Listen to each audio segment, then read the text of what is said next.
The Detroit Lions have over 30 free agents, whether they're restricted free agents, exclusive right free agents. I think there are 20 unrestricted free agents heading into the 2024 NFL season. And there's a lot of guys we have to determine whether we're going to bring back. CJ Gardner-Johnson, Josh Reynolds, and so on and so forth. Donovan Peoples-Jones. Will those guys come back? Now, I think that there's going to be significant turnover. We saw last year that the Detroit Lions made moves with their head and not their heart. We lost Jamal Williams, who was the heartbeat of this team the 2 years that he was here. And we were better off for it. If David Montgomery wasn't out and didn't miss those 2 or 3 games, he would, in my opinion, have broken the record that Jamal Williams broke the previous year. So Jamal Williams had 1 touchdown. Most of that was because of how the offense was run over there. But there's no denying that the better decision was made. And I'm a huge Jamal Williams fan while he was here, but the decisions were made. And that's the same thing that's going to happen this year.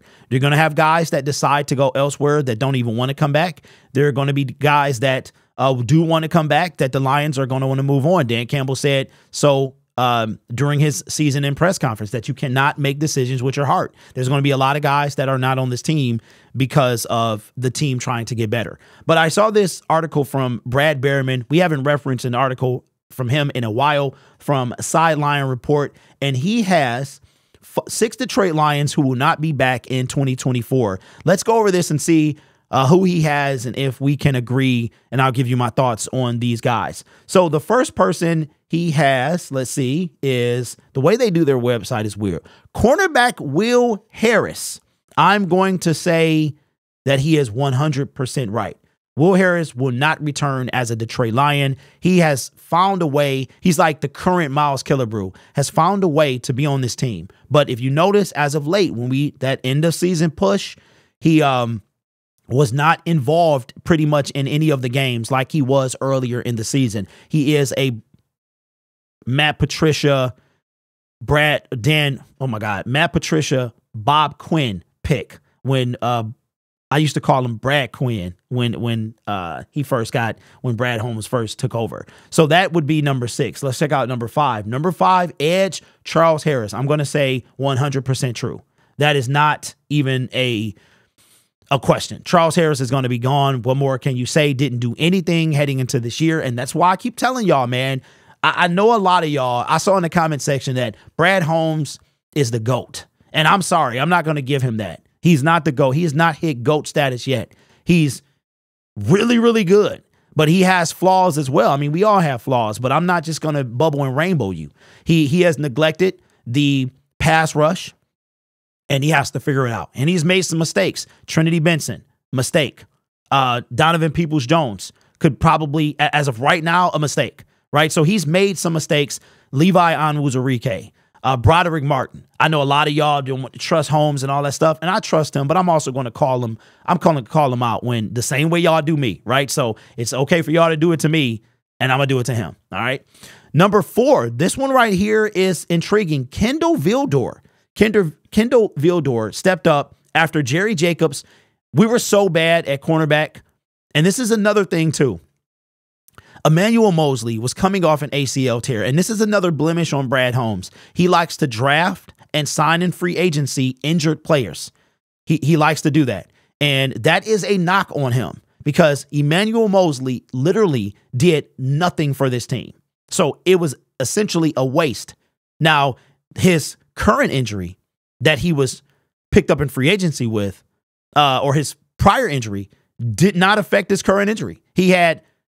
It wasn't the same knee. It was a different knee. So it was just completely just unfortunate circumstance. But it still doesn't change the fact that he didn't do anything for this team. He had missed, I think the first game back was the Carolina Panthers. I was at that game, and it's crazy because we saw him come out, gave him kind of a standing ovation, and then we saw him disappear. Like, what the heck? And it wasn't until we got home that I realized it was a ACL, and it was the different knee. So I'm going to say that he has to do better with the secondary because we need some help. Number 3 is Halapoulivaati Vaitai. He should have never come back in the first place. He should have never come back in the first place.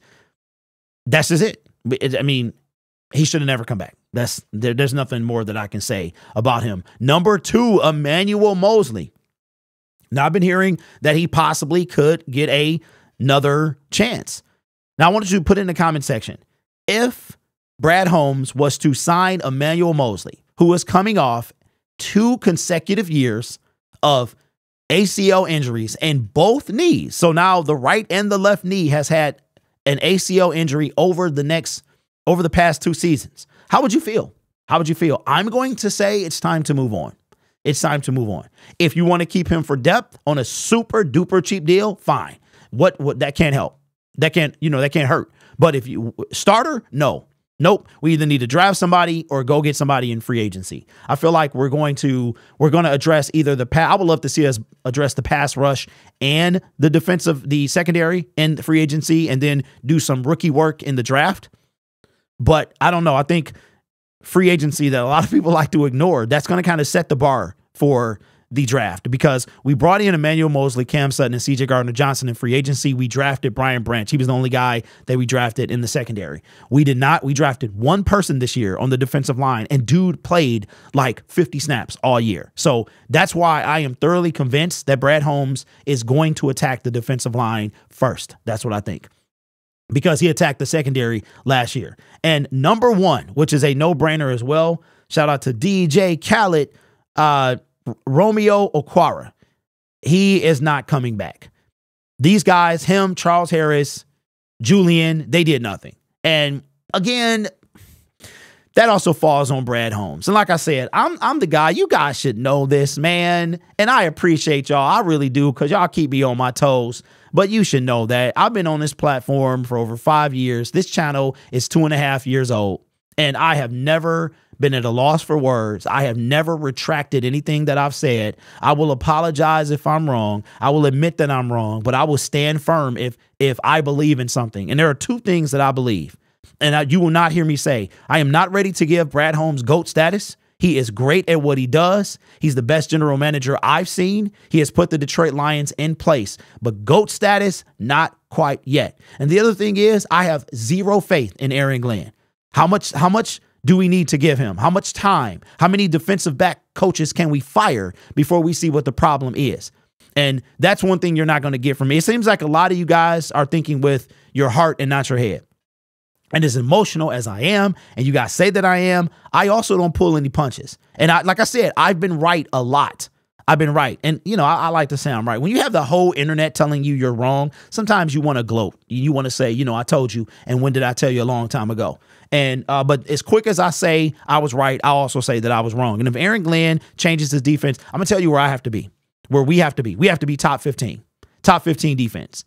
Overall defense. I'm talking about overall defense in because I think we were 18 or somewhere around there. We have to be top 15. We have to be 10 in points per game. Bottom line. If you hold teams to less points, you win games, and you usually go far into the playoffs. I think the San Francisco 49ers, you take out the Baltimore Ravens, but they got Lamar. I'm sorry. Lamar. Anyway, so for me, you don't hear me backtrack on what I say. I don't. So Aaron Glenn, we gonna see. We don't have no choice. And Brad Holmes, this is what it's going to take for me. Brad Holmes, he got the backup quarterback. We never needed Teddy Bridgewater, but at least we had him. Now we have Hendon Hooker, so I'm comfortable there. You addressed the weaknesses on this team. You attacked the secondary, and you did a great job. Emmanuel Mosley, I'm going to let you slide on that. You know what I'm saying? You don't expect a guy to get hurt twice, but he was injured, and he did nothing for this team, okay? So do I think the pros outweigh the cons? I do. I think that you have Brian Branch, Ify Melifonwu, Jack Campbell, Jahmyr Gibbs, all those other guys. And yes, so they outweigh the Broderick Martins, the Levi Onwuzurike's, the Josh Pascals. Of course. But what I'm saying is you can't have GOAT status this early, and we haven't really done anything. I mean, okay, we won the NFC North, we won a playoff game, we won 2 playoff games, but he got to win Super Bowls. You know why Bill Belichick is the best? It's not because of his drafting. It's not because of any of that stuff. It's because he won Super Bowls, right? So for me, Brad Holmes will reach GOAT status very soon. It's only for him to do that, though, okay? Just like Dan Campbell. Dan Campbell is great. I would not trade Dan Campbell for the world, but this guy is a 4th down gambler. He's going to do that, and after this year, I see that I'm going to have to live with that. Whether I'm in Santa Clara at Levi Stadium or not, Whether we're in the NFC Championship game or not, I'm going to have to live with who the coach is. So that's me. 6 players that won't return for the Detroit Lions. So let me see. Just a quick recap. Romeo Okwara, no. Emmanuel Mosley, I'm going to say no. So I agree 2 for 2. Halapouliuti Vaitai, no. Kendall Vildor, no. So I'm going to say, well, Kendall could be like a practice squad depth guy. So I'm going to say maybe. Will Harris, no. Charles Harris, no. So I'm going to say Brad was 6 for 6. 6 for 6 on guys who will not be back to the Detroit Lions, with the exception of potentially Kendall Vildor being on the practice squad, but very close to Starling Thomas last year. He could get poached, right? Because he did okay. He did okay for who he is. But I agree with Brad Behrman. Let me know what you think in the comments below, and consider subscribing to the YouTube channel on a push to get to 20K by the start of free agency. And you can help us get there. If this is not your first time here, you know you're going to keep coming back. So you might as well sub. You guys are awesome. Take care of yourself and each other. And as always, go Lions.